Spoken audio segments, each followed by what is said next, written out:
هذا الاختراع داروه في الجابون، ولاني ضروري يكون عندنا في المغرب.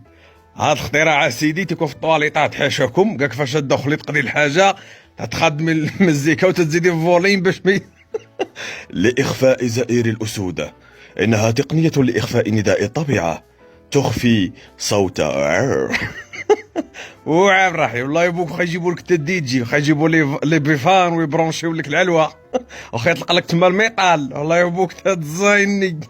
والشينوا خويا اش بغيتو الاختراع؟ تتاكلوا اجرانا وجوج حبه ديال الروز والسوشي، اش من صوت ما تخرجي انت تدخلي تعصري تسواتسي في الاخر تحطي حبه الروز ورا اللي عام الرحيم ضارب قلت لك رجله والدقياله ديال الغنمي وزد عليه السمن وتيزايني.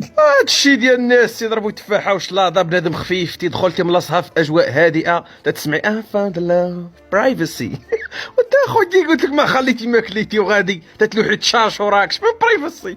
والله خط طلقي الرقاده وفيك وراني صراحه راه اختراع مزيان. راه تيجيو عندنا الضياف لو كنمشيو عند العائلات تتحشمي تتكوني في داركم عادي وترى شي صوت تيخرج لك عند الناس وانت تتقولي شاد عجبها تتولي تتقرعي باخ رداخ المعلم.